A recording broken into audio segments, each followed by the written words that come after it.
Okay, so let me share. First, I will open the.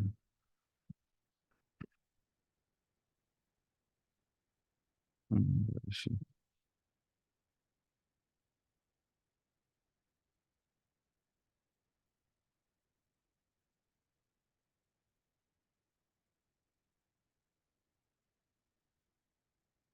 You wanted to record it? I don't think. Yes, yes, it's recording. Okay. So I share screen. Okay, do you see the slides, Victoria? Yes. Okay, yes. Well, I will go quick from this, and I will share with you these slides. Last week I didn't finish the last version of the slides. I still wanted to tune some stuff, but now everything is finished, and I'll send you after the class. And okay, let me start. So I go quickly because we saw already this with Boita. And anyhow, if you have any questions, you can just stop us and or do questions later, no? Okay, so last time we saw instrumentation, well, something about beam test things and instrumentation for this type of test bench. So the idea is that in the beam test, when one is forced to use first some standard electronics that one has to search and find a proper instrumentation to test something in the beam test. So and that is something that you can put your hands there and play a little bit with. That is something that is not common when you are already participating in a big project. You put the hands in a small part. You're like expert in something, but you don't really play with many things related to instrumentation. Then we saw some things about the organization. One of the main things is the goals, the resources. So there's resources like person, budget, timeline, facilities, equipment, prototypes. Also some organization, data analysis. And we saw one case of one beam test that we did last year of the Mune ID that is a detector that is planned for Alice 3 for Brown 5. So basically, it's just a bar, a scintillator with a silicon PM. And for that, well, we have a timeline and resources planning for the further 10 years. So where we basically make some prototypes, test them for some period. This is like 4 years. And after that, when everything we know already, what will be the design, the production starts, and well, there's a process before the installation and commissioning of a detector. So first, you will need to do some concepts, some propose some. You will need to propose a test bench for the beam test. In this case, it was just a couple of triggers and some samples that we were testing in the beam line. So we test very different types of scintillators, also of silicon photomultiplier sensors, also other technologies as multi-wire proportional chambers or RPC for this project. And well, at CERN, there are several areas where you can go and test for as with beam. Is the north area and the east area.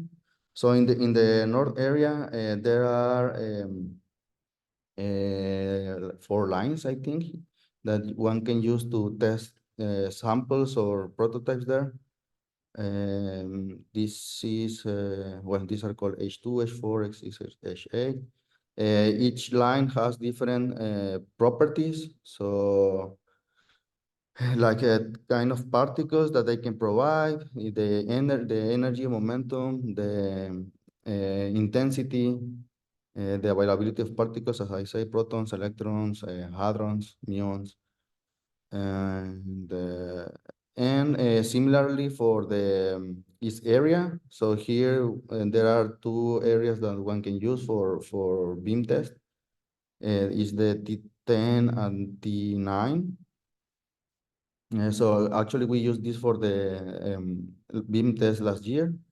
So you see here how it looks. This T11 is for an experiment. This one T9 is for irradiation, and no, this T8 is for irradiation. T10 and T9 is for beam lines to test prototypes.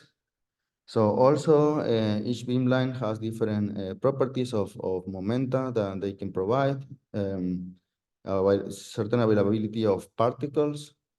So, and that will lead more or less what are the purpose of your beam test, depending. So to get access, one has to be aware of one has to request to the beam to the responsible of these beam test areas. So you submit a proposal of the schedule, and then you have a general meeting when you present what are your needs and what you want to do.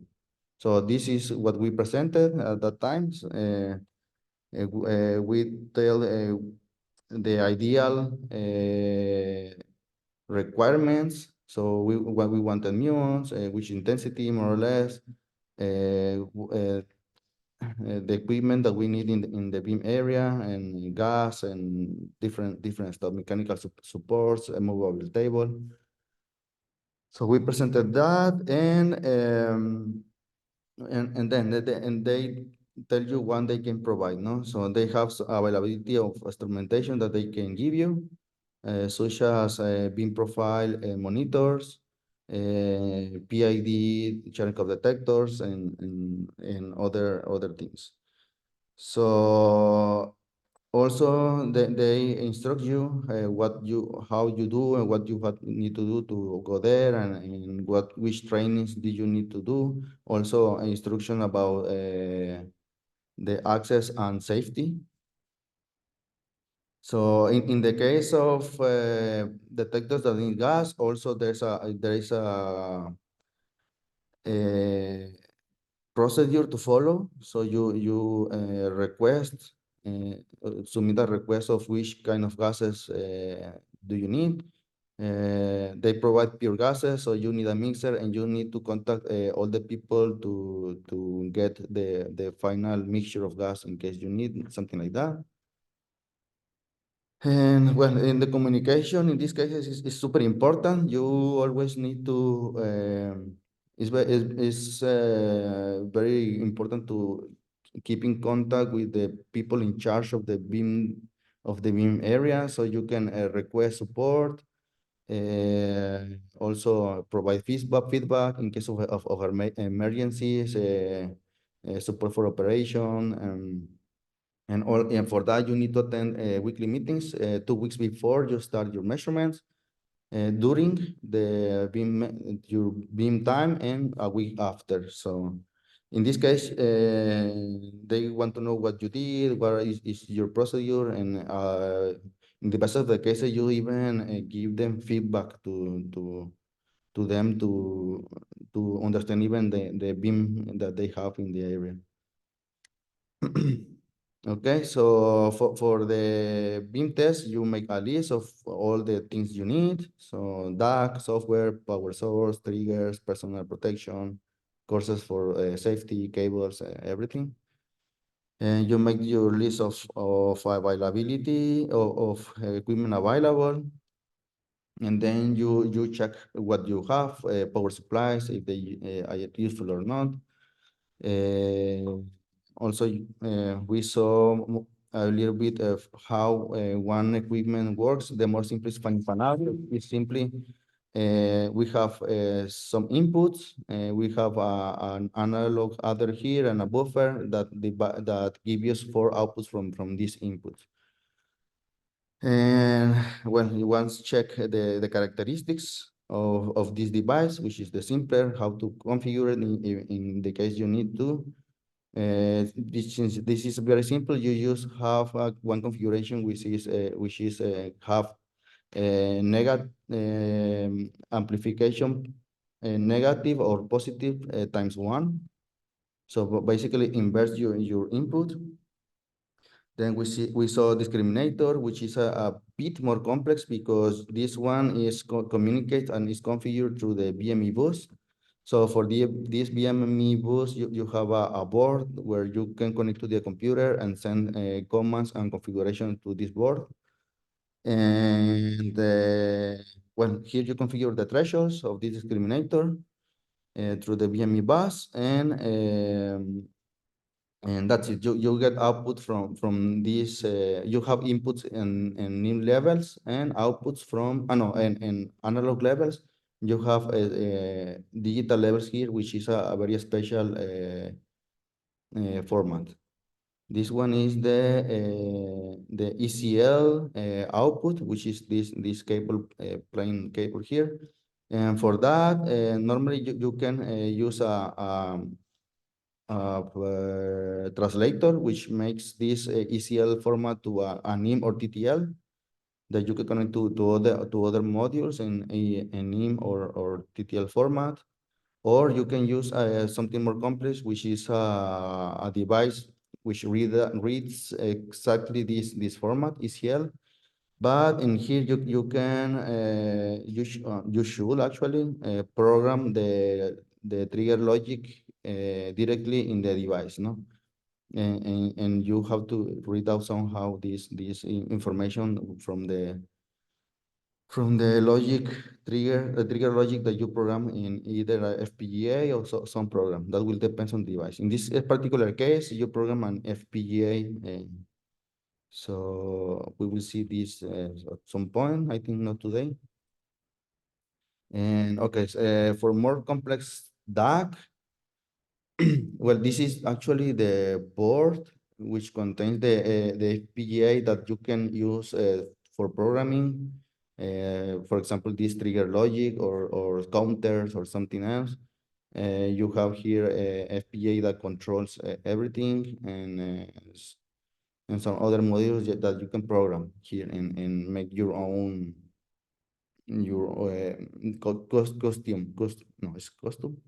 custom your custom implementation. And when coming back to something more simpler, to modular boards. So we have also TDCs, where basically you measure TDC, and this you configure and read out through the BME bus. This is another TDC. This is a QDC, which basically does the integration of the signals in the input. Again, you configure and read out through the BME bus. And this is the structure. So here is just to highlight how you will see in the manual these schemes, electronical scheme, general schemes that you will be able to interpret, or you need to be able to interpret to understand how it works and therefore configure properly to work with them. And another one is the digitizer that digitize the full signal. Something more simple, which is just fast amplifier. You connect here and you have a selector to go from times 1 to times 10 amplification from the input. That's it. So this okay, this digitizer. Okay, this digitizer. I put this an example as an example because this device we can get information from the digitizer in a couple of different ways.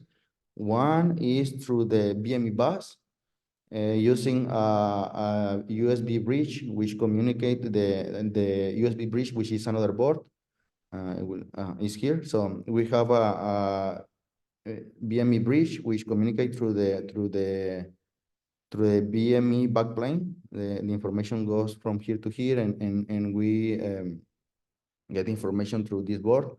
And the other one is get directly from this board using PCI protocol, which is an optical connector from this board to this other board, which is connected to the computer. So it's direct connection.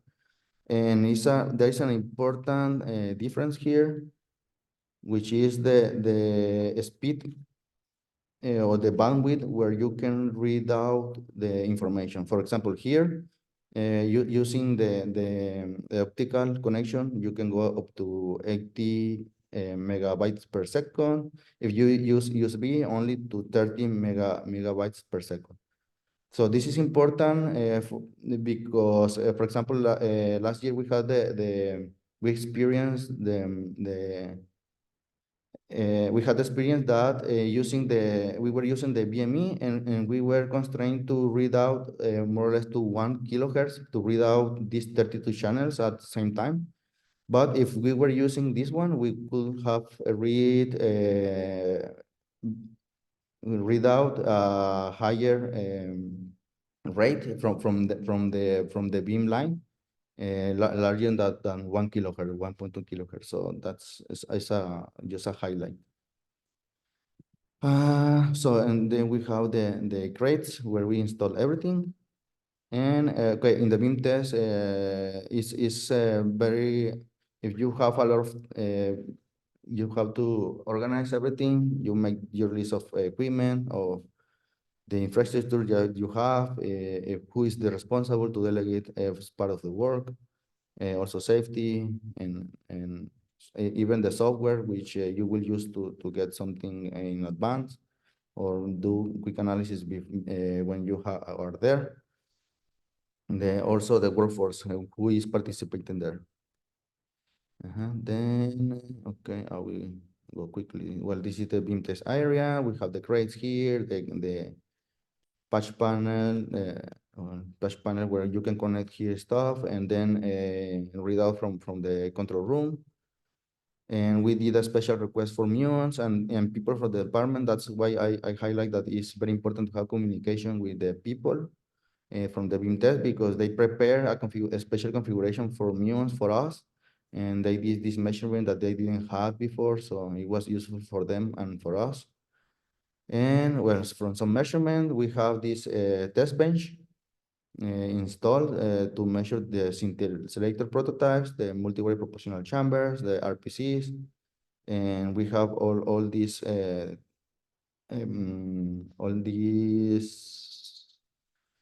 prototypes at the same time measuring in parallel.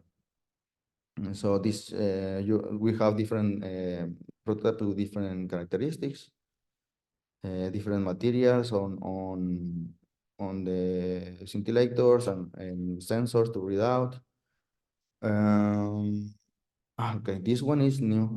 I didn't put the last week, but so this also, well, this is related to the sensors that we use because, well, in this case for this beam test was very important to learn how to read out the silicon PMs, which was the main sensor that we use to get the light from the scintillator bars.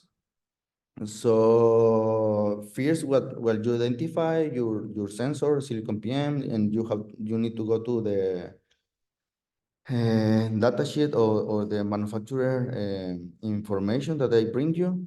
So SIPMs is represent in this electrical scheme. So you have some diodes with this quench resistor and some capacitance from the every pixel. But in general, you represent all these circuit as in one symbol. And then as the first approach to make your sensor work, the manufacturer give you recommendation how to configure and how to connect your sensor in order to have some signal from it to make it work. So they give you the very basic configuration that one can use, which is basically use a bias voltage and some output, and then you put here your readout device, oscilloscope or a QDC or something. But there are also a bit more complex, depending how refined or how special are your needs for the signals that you will need to read out. So for example, here they have the silicon PM and the connection to an amplifier, a basic amplifier to get a better signal from it. So one can use different type of bias, positive bias, negative bias, and depending of this, you will get a different shape, no, not shape, like polarity of the signal and has a different properties that we will not see here, but just for you to know. And okay, so and well, they also can give you some development boards, which is the easiest way to test some of these devices, which is already in a small board that you can very easily wire to some amplifier and check if it works properly. So these are some of the results from the beam test. So were different analysis for each prototype of scintillators. And at the end, we got of results of the efficiency of the detection of the beams, of the yes, of the particles in the beam line, some efficiency and also amplitude and charge the produced or detected by the bars, depending of the position of the beam along the bar. So we did a sort of scan here to see efficiency and amplitude or charge. And at the end, one can even aim for a paper, no? That will be like the more desirable or the and a good goal to have. And submit a paper or on your findings if you have some interesting results that you can report. So here we reported efficiency and charges of the bars. Also, some properties of the multivariate proportional chamber of the team that prepared that. So of the profile of the beam, also the efficiency depending on the intensity of the beam. So that's what reported and also well ends into a paper. And another one thing is not only prototypes, but also one can test the performance of the front-end electronics. For this beam test that we did like 10 years ago, something like that, we tested the full detector, so two prototypes, but also the front-end electronics, including the front-end electronics, the DCS, the CTP readout, well, all the CTP, the DAC. So that was tested the full system that was actually installed originally for the detector in Alice. So we test everything. And from this, we just learned that it worked well. And we got results from the performance of the detector using this system. No, we managed even to identify their pions and protons from the beam line using time of flight technique, using very good resolution detectors and measuring the time difference of the signal for the two type of particles. And we got also a paper from this. No, we check the time charge properties, the resolution of the detector with depending on the charge and so on. And okay, so more or less, Victoria, up to here. Wait. Okay, so More or less, it's okay. yes, okay. Okay, then also I was spending some time just checking your detector, the FIP, to see if there was some uh, well, checking some beam tests that they did in the past. So actually, they have a very nice documentation about this. I found these two sources when they even report all the I don't know if they are all, but many beam tests from 2014 up to 2017, and or even a paper where they test and even compare the instrumentation that they use from a standard beam test DAC and the beam test also well they test the AFP like DAC, no? So this is well basically what we saw in the previous slide, but in terms of FIP detector. So uh, I would like to have as a homework from you to check the mega presentation, something like 15-20 minutes for next week about this beam test history. So you can present something like well anything what you find interesting, but also what were the learnings from each step on the on the beam test that they did before have the last version of the detector. So I don't know. It's so. What do you think, Victoria? I have about that little question. Like I already see that there is the Tomasz Komarek from the staff. He was doing probably a test of our TOF detectors.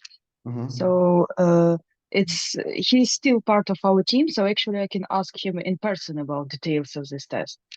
Yes, yeah, So, yeah. Yeah. yeah. So is it okay to use, for example? You can use any source, even people. If you have first-hand information from the people that actually did it, it's much better, I think. Yeah, I have like this guy is still in our team, so I have a Okay, contact that's with great. him. So that's super good. Okay, so then Okay. you think you can prepare for next week something and even meet with him? And that was next question. I Uh-huh. don't think that I can prepare it till next week because Okay. tomorrow I'm traveling to CERN for full summer. Mm-hmm. Yeah, that is also one thing that I will be only online. And on the next week we have general meeting. So I don't think that will have any time to do anything So else. in 2 weeks. Yeah, for example. Okay, it's fine. It's okay. 2 weeks is fine. Okay. So you are Okay. asking for the whole summer from next week? Well, from tomorrow I will be From in tomorrow. CERN for full Okay. summer. Yeah. You also, right? Wait. From Monday. From I'm going Sunday. You go on Sunday? Yeah. So next week we can have a lecture at CERN. Yeah. Okay, we can even go to the lab and check. Oh yes, when I will not give me a minute because I can even bring some boards and play with them there. So.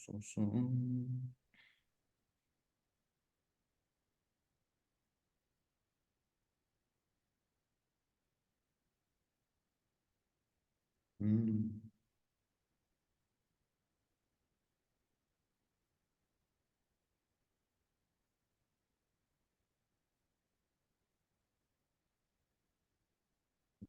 okay. Okay, because I'll be there next week for like 10 days or something like that. So we can meet there Mhm. for and play a little bit with the boards. So yes. Okay then. Yeah. You have ever worked with some test bench like in labs or something or no? No, I've never worked with Uh, any test benches, but I was as a visitor basically in one of the beam test areas because uh-huh, people from institute they were here and my friend just invited me like, hey, do you want to see it? Of uh-huh. course I wanted to see it. But actually I don't remember which area it was, but they had some huge magnet Voliav or Hirak or something like that. Yeah, in North area. Probably, I don't remember. I just remember this huge magnet with a name like a Greek god. Yeah, I know where it is. Okay, okay. So I will plan something for next week. Okay, do it. And okay, so this I will note. This is for in 2 weeks for you.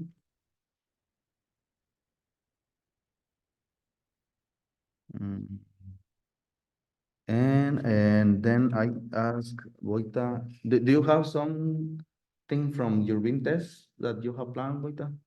You learned something? Yes, so it's the big test of our group, Uh-huh. and we have many different stuff that we will test. And Uh-huh. we have some crystals, and we will measure the double-sided readout, I think. The double-sided? Yeah, so we will use CPMs and In on both each side, sides? yeah. And then we will have a prototype of a chromatic color imager Mm-hmm. as well, Okay. which is a concept that uses different crystals with different emission wavelengths. Uh-huh. And then you have a PMT at the back. Uh-huh. And this has different wavelength filters. Uh-huh. So you can somehow learn the information, you can learn the depth or the place where the scintillation light was created based on the wavelength. Uh-huh. Oh, man, that's super nice. But okay, so do you think that you can share something? I mean, it's also homework for you, as I tell you, to because this is a different phase. You are in preparation for Victoria is the something that already happened for you, but it is the point of view is different. So you can prepare maybe some slides and also talk maybe also in 2 weeks, like as Victoria. Anything that you can share. I probably use the goals, but because maybe you well, I don't know if you are able to share because of the group they want to keep it inside, but some general stuff. So something or one of the things that you want to test, one or something. And then the most important will be the test bench in general, how it'll be.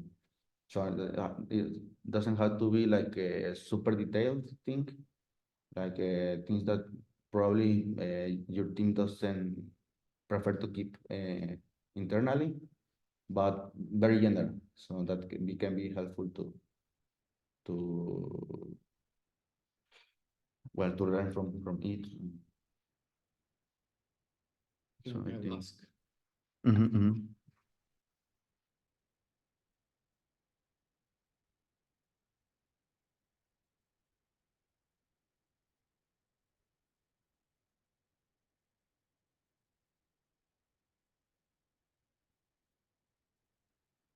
Okay.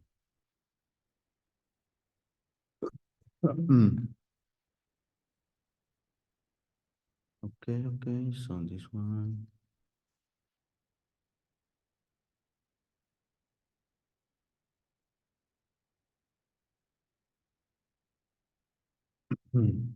Okay, so well, other part of what I wanted to see, it's about basic of digital electronics for instrumentation.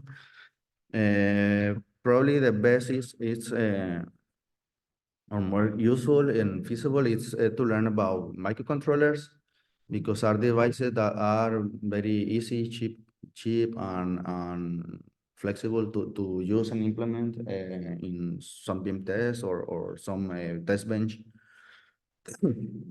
And these are quite flexible and very friendly to implement something quick in test bench at first stages. Okay, so I put here a summary, but we saw already. I will skip everything here. So okay, we end up here. So okay, so we saw that we have this kind of boards that are meant ready for for instrumentation or high energy physics. But there are other devices. Well, if we go in a bit more complex devices, we have some integrated system that includes well, the three main technologies of electronics, no? The microcontrollers, FPGAs, and ASICs. So, and all of them combined together make some boards that will allow to connect some sensors in some part and do processing and get information from it. So from microcontrollers we will see today, FPGAs will tell you just the concept, and ASIC, I think we will not cover this. I will just tell you now what ASIC is. For example, ASICs are application-specific integrated circuits, which is basically, well, it is um, a device that is designed to to perform one specific application. For example, in these boards, what the application is meant to work with silicon photomultipliers, but and we have two models. No, one is to read out SAPN, and is based on a chip, which is a ASIC called the City Rock. So this City Rock has integrated whole infrastructure to measure the charge and time from silicon PM signals, and even provide the power source of the SAPM. So this is very specific for SAPM that provide all the infrastructure of the powering the sensors and also doing the readout. But you cannot buy the chip. Well, you can buy the chip alone, so use the chip, but you will need to wire everything and configure it. And for that, you want in this integrated system, we have the FPGA, which allow to make to make work this City-Rock chip, and some microcontrollers that in this case is meant only for communication with the Ethernet or USB and so on. But the core of this is the City-Rock and the FPGA to make this work. In the other case, this is similar, but this use the Pico TDC. That is a chip meant for measure time in very high precision, but also has the same philosophy as this, that provides all the infrastructure to power and read out the SAPN, but is for measuring time properties of the SAPN signal. So, and well, I want to see microprocessors because we can make some work with them, work a little bit with them. So what is a microprocessor? Well, no, microcontrollers. But first, you need to understand what is microprocessor. Which microprocessor it's a unit which can perform arithmetical and logic tasks. So, but the thing is that these CPUs or microprocessors need by themselves cannot do much, but you need to connect them to at least memory and peripheral devices. No, you have the program, RAM, ROM, memory, the mass storage like HDD, SSD, and so on, graphical and keyboards, mouse devices, peripheral devices, and other things. It's basically the core of the computer, but you need extra circuits that to implement some task that actually the CPU or the microprocessor can work. So the microprocessor basic components are the control unit, registers, and the ALU, which is the arithmetical logical unit. So this control unit, what it does is interpret the software program. So this has instructions, but well, these instructions the stored in the program are interpreted by this control unit, and this register is some memory that is connected to the arithmetic logic unit to perform the tasks, so sums, multiplications, and divisions, or logic task also. So there are two main architecture of computers that we can find in the market. The first of them is the von Neumann architecture. So okay, so this von Neumann architecture, the main characteristic of this is that the processor is connected to the RAM and ROM memories, and normally the RAM. Well, in the ROM memory, we have the set of instructions. So here is the software program, and the RAM it's the working memory. So he have in the same bus we have connected the program that the processor will perform, and the memory that the program will use to work. No, and everything is connected to the same bus. So like this. So, so this architecture has a single data bus for instructions and data. So it is all the memory it's in one single block. And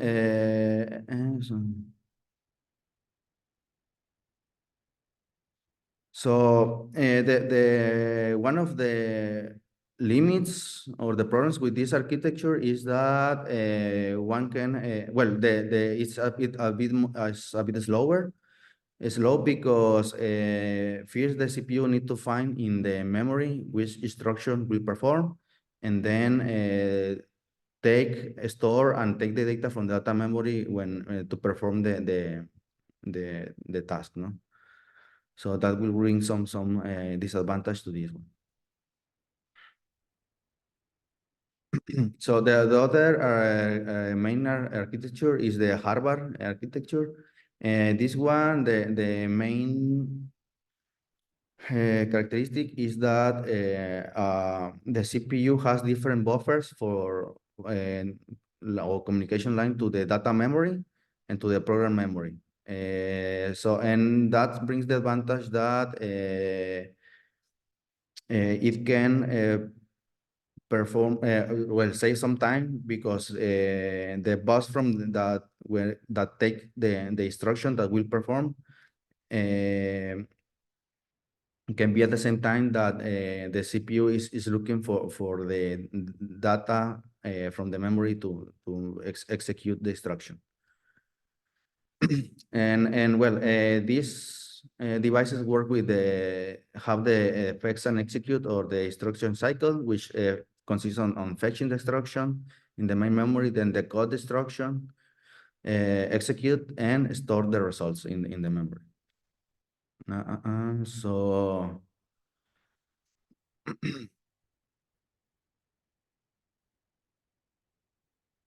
I think I will skip this one. It's just information that it'll be useful for you. Let me see from here.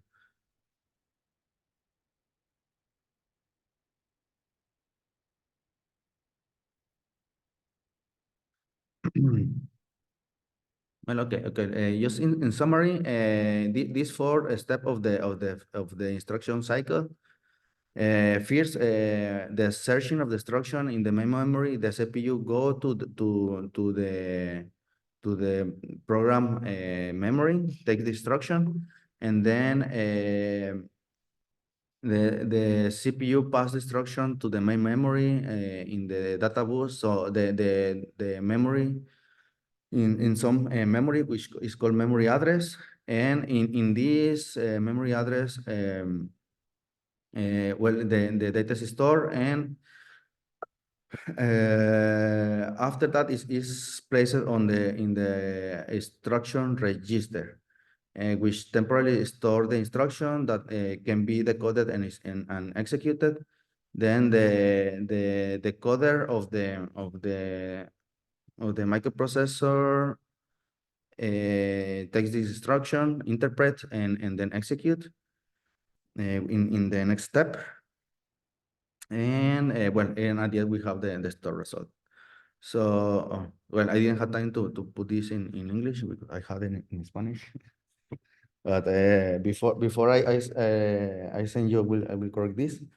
So these are the differences of the data flow from von Neumann and Harvard architecture. So for example, in von Neumann, we have a single memory, which we have the program and the data memory. So we have some program counter, which what it does, this program counter, it goes to the first, the instruction, well, the sequence of the instructions that will perform basically is the program. So we'll go into a memory, check for the instruction that will perform. And this will be sent to another register here that this register will send will communicate with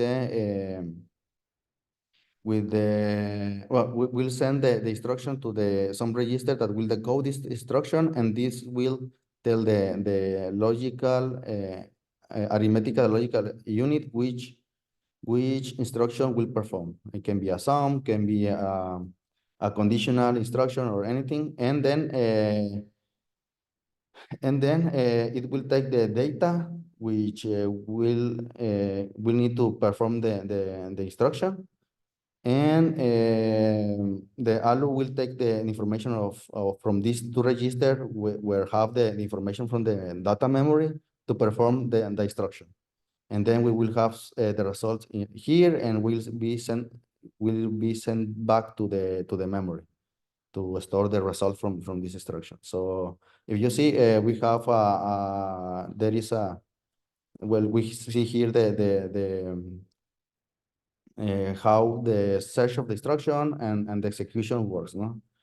In the case of the Harvard architecture, we have the memory program on one side.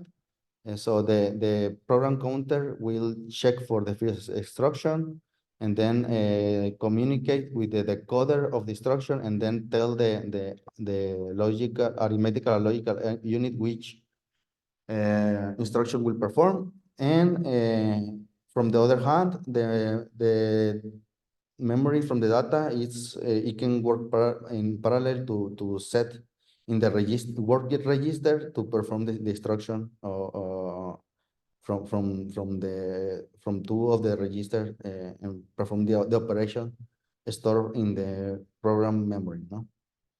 So that's the difference of these two architectures. Some other thing to consider and know from microcontrollers is the type of instruction that we can find. One is the RISC or reduced instructions set computer. So this instruction set is a small and simple instructions that is very useful because it can perform fast execution of the instructions, and the chips are cheaper, and they have very low consumption of energy. And then we have complex instruction set, which have more powerful and special instruction, but programming is more easy. If you are programming in what is called this? Um, I forgot what is the name. It's assembly language. Yes, assembly language, which you have full control of the microcontroller, but also to yes, it's just for that. And also there are microcontrollers that are for a specific application. We have instruction as a very specific instruction set. No. So okay, so the difference from a typical computer which has a microprocessor and a microcontroller is that a microcontroller has integrated within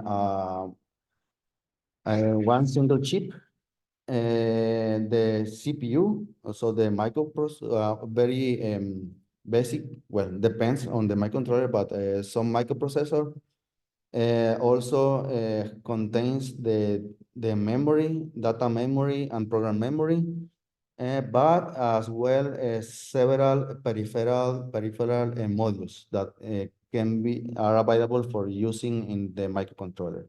So in a single chip, you need the a minimal elements, external elements to have some circuit that will perform some task. And that's for example, is good for low power consumption application or also compact applications. Okay, so the main components of these are the CPU. So we have here as well the CPU with the instruction decoding, the arithmetical logic unit, the general purpose registers and everything that you need. And has a memory unit, which some program memory and data memory for work. And also even some, for example, this EPROM or non-volatile memory, in case you need to store some values, and if you switch off your microcontrollers can be stored there, and when you turn on again, it will be still stored there, no?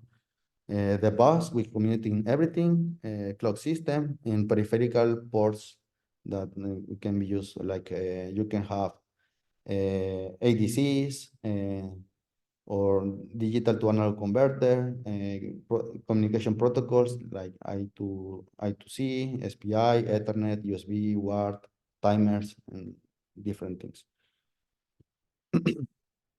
So the memory unit that they have is their ROM memory.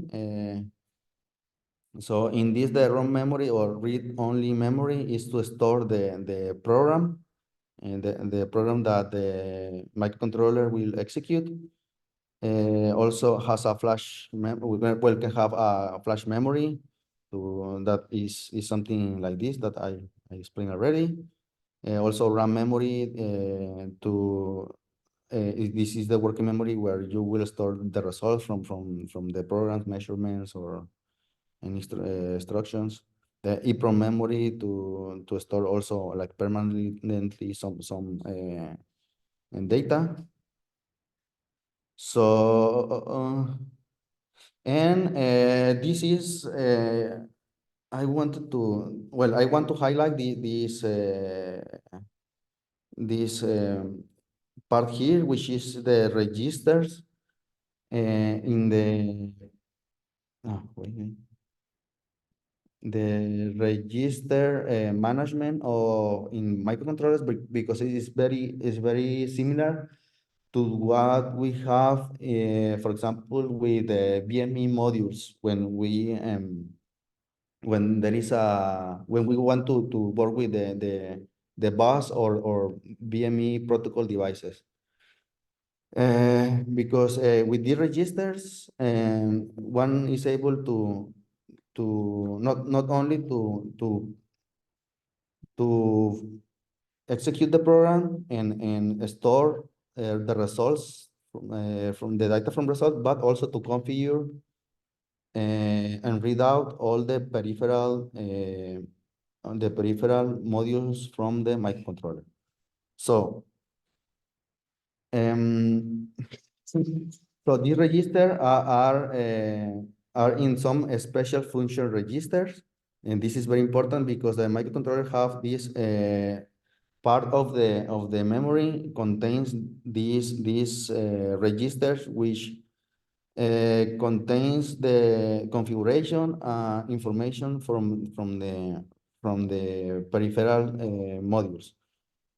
So in this register, one has to write and read in order to get the configuration from, let's say we have and we want to use some ADC port to read out some temperature sensor. So the ADC can work in different ways.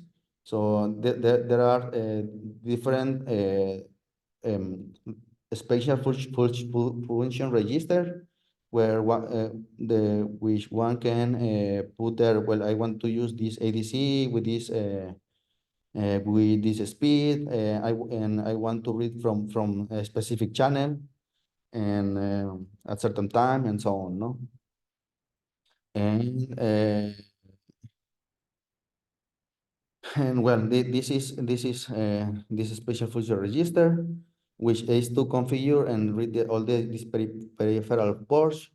For example, for serial communication, well, the more basic are digital input outputs, where we can just connect some switches or connect some LEDs to see how it works. Serial communication as UART and USART, which these two are very often common, very commonly used to communicate with many devices. So this is the common port from a computer or from some devices to extract information or configure. SPI, E2C, CAN, or USB. So from analog side, we have a analog to digital converter, also digital to analog converter, pulse width modulator, counters, even some comparators in some cases, no? So we have analog devices in microcontrollers. But that all of this will depend on the microcontrollers that you use. So this is an example of one microcontroller which work with von Neumann architecture. And this is how the memory looks like from on this in this device. So we have again the CPU is connected to the memories, the flash, RAM. What is the RAM? Somewhere here just to flash, RAM. Oh, well, this is of just flash and RAM. ADC, or well, all the peripheral ports, and the clock system. So here in this von Neumann architecture, one has all the memory mapped in one single block. So in here we see all the type of memories on or register that we have. So we have the flash ROM memory, which is the program memory here. So in this section, the program will be stored. We have interruption vector. Actually, this is important. Probably we will use it because in a microcontroller we can give priority to certain processes to um, to perform. So and you write in this part of the memory the instruction when something with high priority happens in the microcontroller. Then we have another piece of ROM, for programming. Then we have the RAM, which is the working piece of memory, and the special function peripheral modules. Okay. So we have peripheral modules here, which are part of the special function register and special function registers here. So in all this section, we have the memories to configure the microcontroller, no? These peripheral modules and the special function register.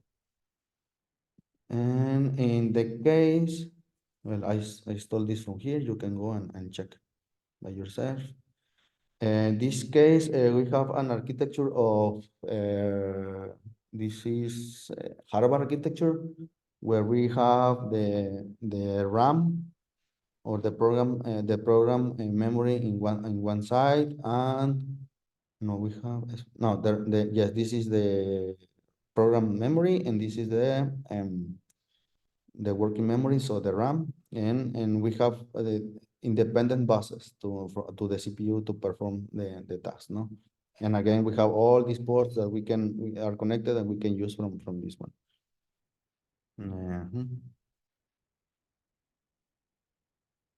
Okay, so here I go quick because it make no sense to go. So, well, every microcontroller have these modules like USART. This is very commonly used to connect one computer and communicate the computer with the microcontrollers, because still many devices use this common port because it's very robust and simple to use. So the microcontrollers have the connections, so some dedicated pins.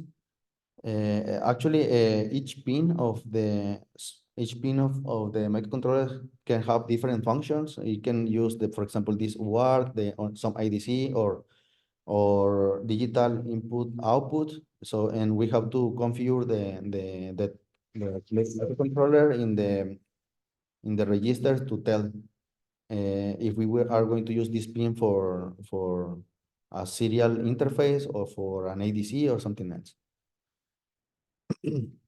So this protocol has a transmission line and reception line that can be interconnected with another device which has the same thing.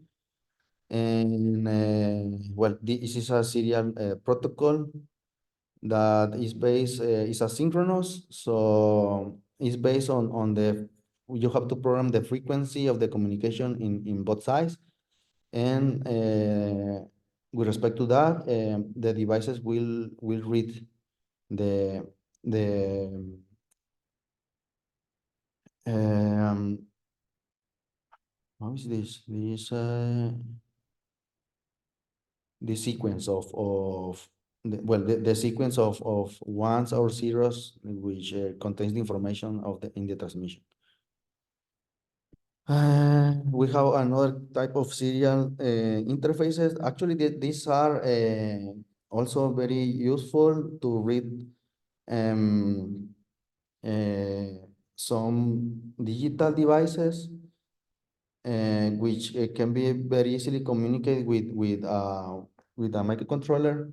One of them is, for example, an SD card is based on this SPI protocol. So this one has some input and output wires to communicate with some master. So this master has also these selection pins. So one can connect several devices here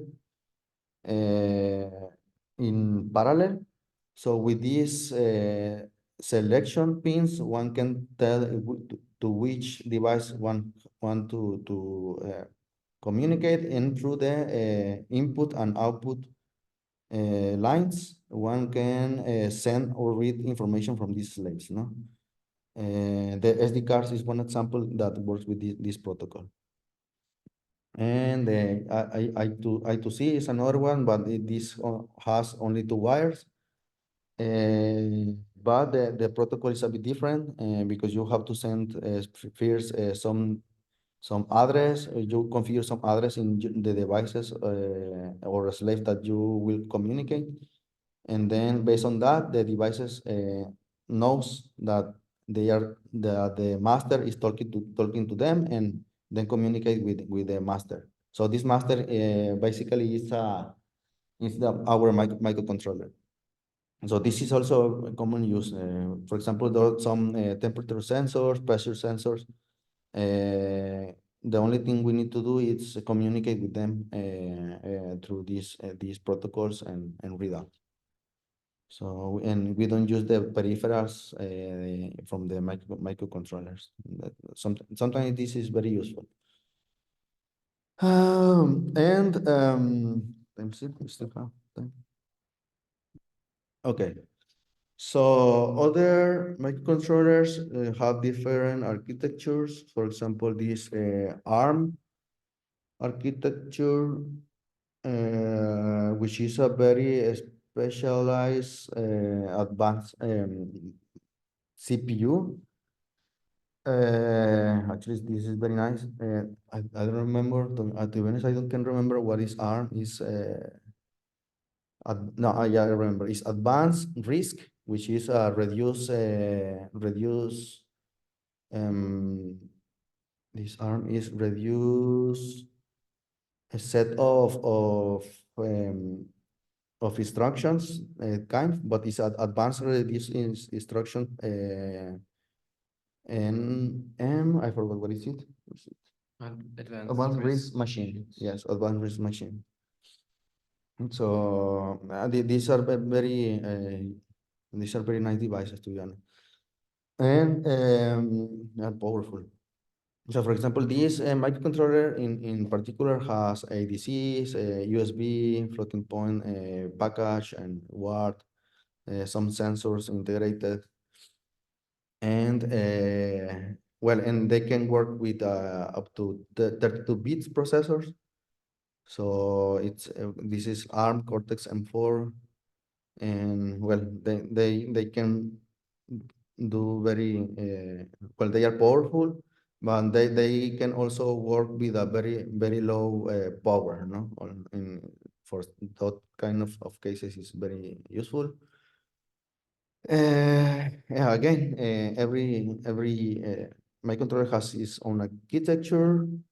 This particular case, it's let me see. I think it's a von Neumann architecture. This one, the RAM and RAM.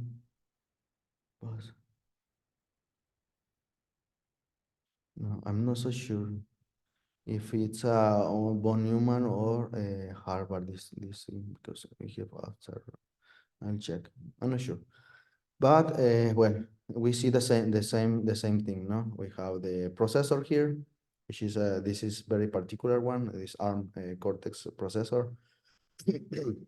The memory, the program memory and data memory, and the peripheral modules, no? And this one in particular has two buses to communicate with the peripherals to be able to perform like very high performance task with some of the peripherals. But this is very special type of microcontroller. Well, and we have this, and probably we can make some tests and play with this because we have it here in our hands to work with. This is just as an example. This has an analog to digital converter. I put this example because we can use it to measure, to set up some temperature sensor with this one. So this temperature sensor we can connect to this ADC, which we will need to configure this peripheral from the microcontroller, and process the information and store it, and let's see what we can do with it, or what we want to do. And well, and that's it from today. So I think just next lecture we are going to check how to do a basic programming of this, and check how it relates to modules from the lab, from BME BOAS, and that's it. Okay, so any questions? Rita, no? Victoria? No, all good. Yeah, okay. Okay, so stop share. Stop